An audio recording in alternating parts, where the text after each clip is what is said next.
दोस्तों, आदाब, नमस्कार। मैं डॉक्टर अयाज गोगारी सूरत गुजरात से आप सबका स्वागत करता हूं मेरे इस यूट्यूब चैनल पे। लास्ट हमने एक शॉर्ट्स बनाया था, उसका टॉपिक था ईडी, और हमने आपको विश्वास दिलाया था कि हम ईडी के ऊपर बात करने के लिए अपना वीडियो बनाने वाले हैं। तो आइए शुरुआत करते हैं ईडी की। इरेक्टाइल डिसफंक्शन बेसिकली प्रॉपर तरीके से पेनिट्रेशन नहीं करने के कारण से, या तो संभोग के दरमियान लिंग सही तरीके से कड़क न होने के कारण से उसकी टाइटनेस घुमा देता है। बाज मर्तबा फीलिंग प्रॉपर होने के बावजूद भी परफॉर्मेंस नहीं हो पाता है। इसी कंडीशन को ईडी कहा जाता है। समाज की मैं बात करूं तो आज जो कैलकुलेशन के मुताबिक more than 50% people suffer with this ED. कोई बात करता है, कोई बात नहीं कर पाता है, बट बात करना बहुत ही जरूरी है। इरेक्टाइल डिसफंक्शन बेसिकली प्रॉब्लम क्या क्रिएट करता है? जब एक मेल पार्टनर अपने फीमेल पार्टनर के नजदीक जाता है तो जाने की इच्छा तो व्यक्त करता है, बट वो जाने से पहले ही हार जाता है, सही तरीके से पेनिट्रेशन नहीं कर पाता है, और इच्छाएं ज़्यादा होने के बावजूद भी वो परफॉर्मेंस नहीं दे पाता है। इसी को इरेक्टाइल डिसफंक्शन कहा जाता है। माना जाता है कि आजकल के दौर के अंदर व्यसन के कारण से और लाइफस्टाइल के रिलेटेड डिसीज होने के कारण से यंग एज के लड़कों से लेकर वृद्ध वय के सभी को ये कंडीशन होने की पॉसिबिलिटीज रहने लगी है। और हाँ, यही इरेक्टाइल डिसफंक्शन है जो एक मेजर रीज़न है बहुत सारे पारिवारिक संबंधों के डिस्टर्बेंस का, बहुत सारे डाइवोर्सिस का, और बहुत सारी पारिवारिक अनबनावों का। वो होता किसको है? बेसिकली यंग एज से लेकर 50-60 की एज तक इरेक्टाइल डिसफंक्शन अभी इस दौर के अंदर बढ़ गया है, और उसके बाद इरेक्टाइल डिसफंक्शन होना वो कॉमन माना जाता है। इरेक्टाइल डिसफंक्शन के क्या मेन रीजन है? सबसे पहला रीजन है शारीरिक रीजन, सेकंड रीजन है मनोवैज्ञानिक रीजन। इरेक्टाइल डिसफंक्शन के शारीरिक कारण क्या है? सबसे पहला कारण है अनकंट्रोल्ड डायबिटीज, दूसरा कारण है सीवियर हाइपरटेंशन रहना, तीसरा कारण है disease related with the heart, मतलब कि आर्थरोस्क्लेरोसिस, और खून के अंदर चर्बी का जमा हो जाना, मेटाबॉलिक डिसऑर्डर, प्रॉपर तरीके से रात को सही तरीके से नींद न लेना, अपनी बॉडी का खुद तरीके से अच्छे तरीके से ध्यान न रखना, और ज़्यादातर रात को जाग कर दिन में सोना, मतलब अपनी बायोलॉजिकल क्लॉक को चेंज कर देना। यही सब कारण हो सकते हैं कि इन्हीं के कारण से वो शारीरिक समस्याओं में से इरेक्टाइल डिसफंक्शन होने के चांस रहते हैं। मैं आपको और तब्दीली से बताता चलूँ तो ऐसे कुछ मेडिसिन लेने के बाद इरेक्टाइल डिसफंक्शन क्रिएट होता है, वो एक कारण है कि इरेक्टाइल डिसफंक्शन हो सकता है। आज के लाइफस्टाइल के मुताबिक ज़्यादा स्मोकिंग करना, ओवर ड्रिंकिंग करना, यही सब कारण है। इसी के कारण से इरेक्टाइल डिसफंक्शन वो शारीरिक वे में आगे बढ़ता है। मैं आपको विस्तृत से बात करते चलूँ तो जिन लोगों का डायबिटीज़ अनकंट्रोल रहता है, या एक नियम के डायबिटीज़ की जो नॉर्मल रेंज और वैल्यूएशन है, मॉर्निंग का डायबिटीज़ होना चाहिए 80 to 120 mg/dl, और खाने के बाद का डायबिटीज़ होना चाहिए 120 to 140 mg/dl। बट बाज़ मरतबा लोग लॉन्ग टाइम डायबिटिक मेडिसिन पे रहने के बावजूद भी अपने डायबिटीज़ को अपने लाइफस्टाइल के मातहत कंट्रोल नहीं कर पाते, और ऐसे लोगों को आगे जाके इरेक्टाइल डिसफंक्शन का शिकार होना पड़ता है। इरेक्टाइल डिसफंक्शन के बारे में डायबिटिक पेशेंट सबसे ज़्यादा शिकार होने वाले लोग हैं। तो मेरा सभी डायबिटीज़ के मरीजों से नम्र विनंती कि आप जल्द से जल्द अपना डायबिटीज़ को अपने डायबिटोलॉजिस्ट के पास जाकर कंट्रोल करवाएं, ताकि आप ईडी से बच सकें। सेकंड कारण है प्रेशर। बॉडी के अंदर प्रेशर ज़्यादा हो जाने के कारण से बाज़ मरतबा ब्रेन स्ट्रोक, हेमरेजिक स्ट्रोक होने के चांस रहते हैं, और इसी के कारण से रीनल फंक्शन भी डिस्टर्ब होता है और कार्डियक फंक्शन भी डिस्टर्ब होता है। और यही सब पद्धतियों के कारण से बाज़ मरतबा मेटाबॉलिक डिसऑर्डर भी होता है। Metabolic disorder like thyroid, metabolic disorder कि जिसके अंदर हाइपरटेंशन, ओबेसिटी और आर्थरोस्क्लेरोसिस जैसी कॉम्प्लेक्स डिसीज होने के कारण से इंसान अपने आप को डल, अपने आप को थका हुआ महसूस करने लगता है। बाज़ मरतबा विटामिन B12, विटामिन D3 की डेफिशिएंसी के कारण से भी इसी प्रकार से इरेक्टाइल डिसफंक्शन होने की चांस रहते हैं। और यंग एज के लड़कों के अंदर अधिकतर मात्रा के अंदर स्मोकिंग करना, अधिकतर मात्रा के अंदर जॉइंट्स का पीना, अधिकतर मात्रा के अंदर उनका दारू वगैरह का सेवन करना, और कुछ ऐसे प्रकार के नशे करना कि जिन नशों के कारण से मानसिक तौर पे उनको ठीक तो लगने लगता है, बट शारीरिक तौर से वो अपनी मर्दानी ताकत को घुमा देते हैं। तो यही सब कॉमनेस्ट रीज़न है कि जो शारीरिक वे से इरेक्टाइल डिसफंक्शन को क्रिएट करते हैं। इरेक्टाइल डिसफंक्शन का दूसरा सबसे जो कारणभूत कारण है वो है मनोवैज्ञानिक कारण। मतलब कि मानसिक रूप से डिस्टर्बेंस होने के कारण से इरेक्टाइल डिस्फंक्शन क्रिएट होता है।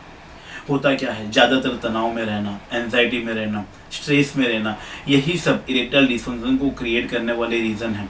प्रॉपर वक्त पे न सोना, रात को ज़्यादातर जागते रहना, यही सब एक कारण है कि जिसके के लिए इरेक्टाइल डिस्फंक्शन क्रिएट होता है।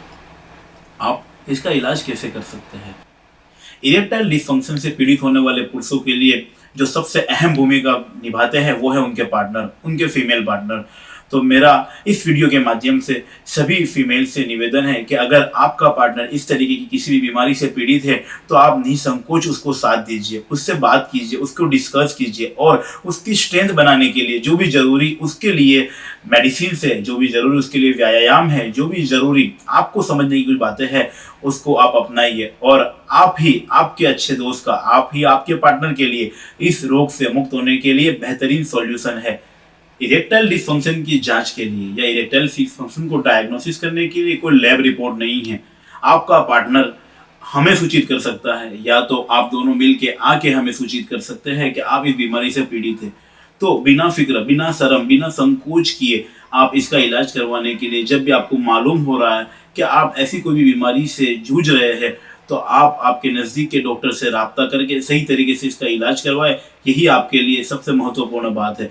बाज़ मर्तबा मर्द इसी कंडीशन के कारण से शर्मसार होने के बाद वायग्रा और बाजार में मिलने वाली कई ऐसे माजून, कई ऐसे हलवे, कई ऐसी दवाएं, कई ऐसी जड़ी बूटियां खाने लगता है।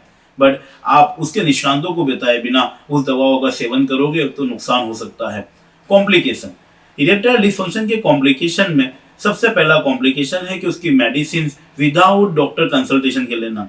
ऐसे बहुत से केस स्टडी में आए हुए हैं कि उन लोगों ने वायग्रा का सेवन किया और वो सफ़र हो रहे थे कार्डियक डिसऑर्डर से, उन लोगों ने वायग्रा का सेवन किया और वो सफ़र हो रहे थे हाइपरटेंशन से, और इन लोगों को ड्यूरिंग सेक्सुअल एक्ट ही या तो अटैक आ जाता है या तो पैरालिटिक अटैक हो जाता है।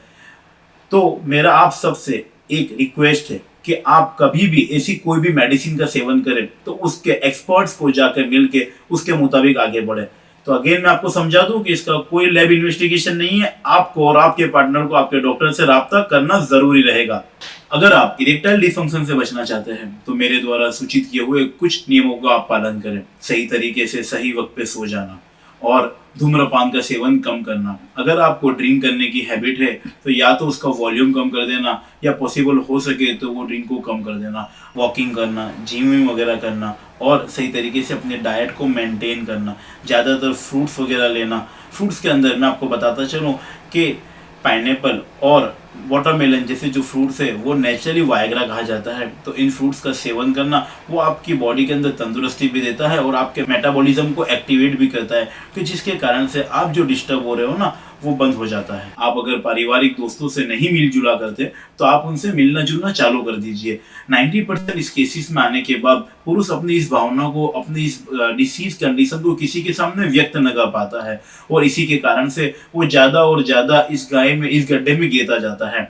तो जब भी आप अगर ऐसी कोई समस्या से पीड़ित हो रहे हैं तो अपने बेस्ट फ्रेंड को बताइए, आइए हमसे राब्ता कीजिए और इरेक्टाइल डिस्फंक्शन की प्रॉब्लम को सॉल्व कीजिए। हर बीमारी का इलाज एलोपैथ में, आयुर्वेद में, होम्योपैथ में सही तरीके से करने से संभव हो सकता है। बाज़ मरतबा कॉम्प्लिकेशन के कारण से एलोपैथी की कुछ मेडिसिन वो आपको हार्म कर सकती है। जैसे मैंने आपको पहले बताया कि वायग्रा का सेवन कितने मिलीग्राम में करना, कौन से कैटेगरी ऑफ वायग्रा को लेना और कौन से ड्रग ऑफ सिलेक्शन करना, ये आपका फिजिशियन ही आपके लिए बेहतर निर्णय ले सकता है। तो जब भी आप कभी भी अगर बीपी के मेडिसिन से, आप अगर कार्डियक मेडिसिन को ले रहे हैं और आप ईडी से सफ़र हो रहे हैं तो सबसे पहले बेहतर है कि आप फर्स्ट आपके कार्डियोलॉजिस्ट से ओपिनियन करें, सेकंड आपके साइकियाट्रिस्ट से और थर्ड आपके फैमिली फिजिशियन या हम होम्योपैथ से आप राब्ता कर सकते हैं कि जिसके द्वारा नियमित प्रमाण में लिए हुए मेडिसिन से आपको बेनिफिट मिल सकता है। सेकंड, आप यूज़ कर सकते हो आयुर्वेदिक प्रणाली को। आयुर्वेदिक प्रणाली में कोई माजून, कोई हलवे, कोई प्रकार की जड़ी बूटी को मिलाकर इसके बारे में अक्सर इलाज किया जाता है। और थर्ड, होम्योपैथी का इरेक्टाइल डिस्फंक्शन में बहुत ही वास्ट रोल है। सबसे पहला काउंसलिंग हिस्ट्री हम करते हैं। हम काउंसलिंग हिस्ट्री के अंदर प्रॉब्लम कहाँ से स्टार्ट हुई है वो जानने की कोशिश करते हैं। बाज़ मरतबा इंसान हड़बड़ी के अंदर, इंसान अपने आप को बेड पे वो अच्छा प्लेयर है वो साबित करने के अंदर जल्दबाजी करता है, और इसी जल्दबाजी के अंदर वो इरेक्टाइल डिस्फंक्शन का शिकार होता है। तो हम होम्योपैथ, हम आपकी पूरी हिस्ट्री लेकर आपको जो सूचना देनी चाहिए वो सूचना देकर हम अच्छे तरीके से हमारी स्वीट पिल्स के द्वारा इसका बेहतरीन इलाज कर सकते हैं। होम्योपैथी के अंदर बहुत सारी मेडिसिन ऐसी है कि जो डायरेक्ट इफेक्ट करती है इरेक्टाइल डिस्फंक्शन के केसेस के ऊपर। और हाँ, आप कभी भी अगर इरेक्टाइल डिस्फंक्शन से पीड़ित हो रहे हो तो घर के नज़दीक के होम्योपैथी डॉक्टर से कंसल्ट करें, या हमारा राब्ता हमारे नीचे दिए हुए नंबर पर कर सकते हैं। लाइफस्टाइल चेंज करना, प्रॉपर खाने पीने पे ध्यान देना और सही मात्रा में सही मेडिसिन को लेना आपको इरेक्टाइल डिस्फंक्शन की बीमारी से जिता सकता है। ज़्यादा जानकारी के लिए आप हमें एनी टाइम कॉन्टेक्ट कर सकते हैं। हमारी इस वीडियो को लाइक करें और शेयर करें, और तैयार रहिए आगे और एक टॉपिक इसी तरह से हम लेके आ रहे हैं आपके लिए। तब तक के लिए आपके ढेर सारे प्यार से हमें नवाजिए। तब तक के लिए धन्यवाद, आदाब, गुड नाइट।